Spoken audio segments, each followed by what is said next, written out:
We're hearing that the Prime Minister is going to call for this Team Canada approach. What does that look like to you? What's Newfoundland's definition of Team Canada approach? Well, I think that approach has been consistent with what the premiers across the country have been calling for. I think it's important to have regional representation and regional understanding from an industrial perspective of the importance of industries within the different regions. So I think it's important in that Team Canada approach to have all premiers represented in some capacity with a unified voice, as the Prime Minister suggested, but recognizing that there are regional differences and not succumbing to a strategy in which one region is traded off against another. And by that I mean, as an example, we would hate to see, as Newfoundlanders and Labradorians, our seafood industry traded in return for a give on the automaking manufacturing businesses in Southern Ontario, for example. I'm not saying that that's going to happen, but it's why we think it's so important that regional and provincial voices be heard.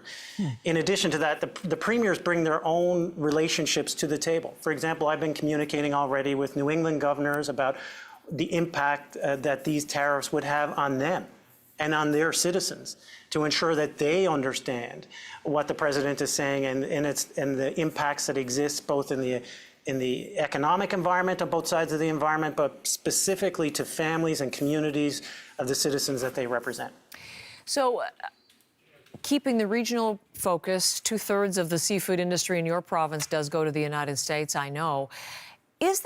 Is it possible, I'm thinking water in BC, auto in Ontario, aluminum in Quebec, energy in Alberta, seafood, as you said, in yours, there are all these regional priorities. Given that fact and calls for different provincial responses, is unity even possible? Look, I believe so, and I believe that there is a diplomatic resolution to the president's call. Certainly, we would like to see a diplomatic resolution. We think that I certainly think that there's no win to be had in a retaliation type atmosphere. But I will say this, Heather, that the president's premise of his proposition is to use tariffs to correct cross-border issues that are largely illegal. Illegal immigration, illegal drug trafficking, and illegal arms in our case. I would suggest that that is a bilateral, bidirectional issue. It is not unidirectional. It is not just Canada or Mexico to the United States. It's also United States to Canada. And we need to have a mature adult conversation about how to fix those real issues at the border. But applying tariffs to oil and gas products, electricity, lumber, crab, that's not going to change those real pertinent issues that impact Canadians and Americans.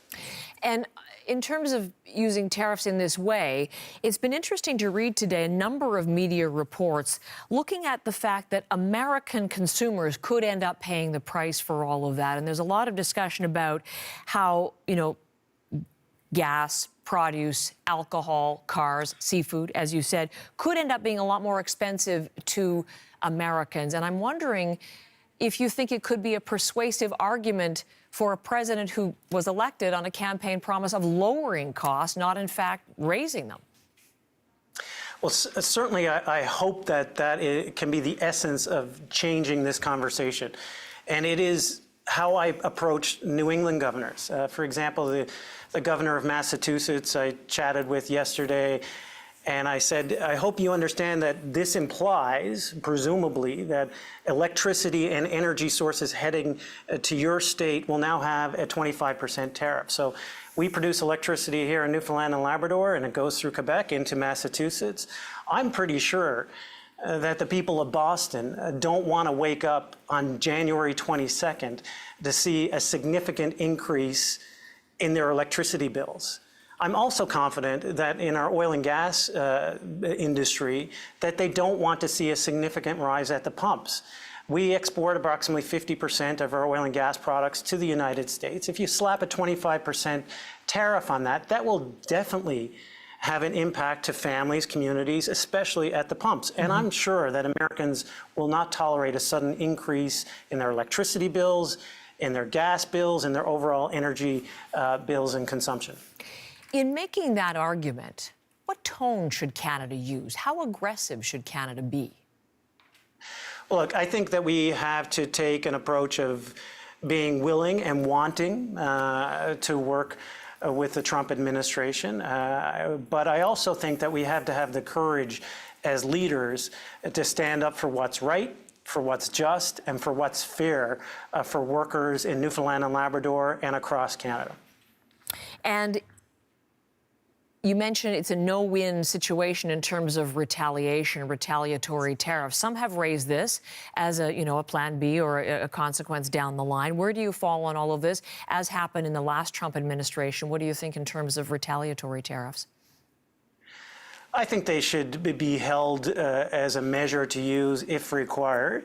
But we have seen that play before. We know how it ends. It doesn't work for the Canadian economy. It doesn't work for the American economy. And most importantly, is punitive to citizens on both sides of the border.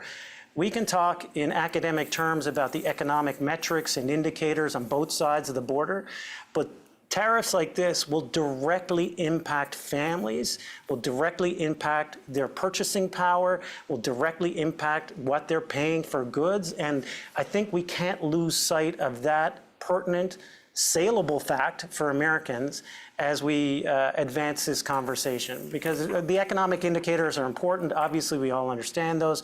But bringing it to the people, to the citizens on both sides of the border, to get them to understand the direct impact that these tariffs will have on their daily lives in this time where cost of living is a significant force for families on both sides, is an important message that we can't lose sight of, and is a strong, persuasive argument that can be made.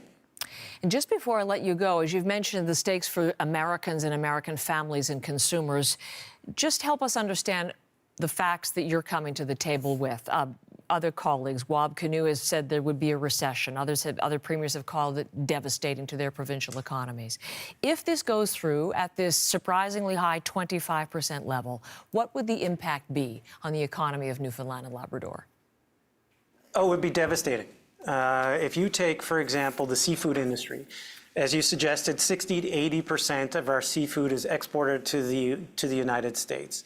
If you put a 25% tariff on a pound of crab, for example, entering the United States market, that is going to make that product unattractive for the consumer. To have a sudden 25% increase on the price of crab.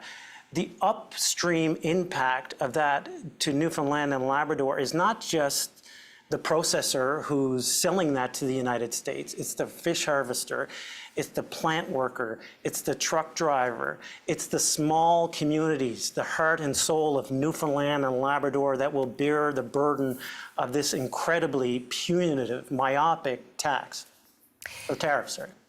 Premier Furey, I always appreciate our time together. Thank you very much for this morning. And of course, we'll be listening very closely as you get at that virtual meeting at 5 p.m. today. Thank you again.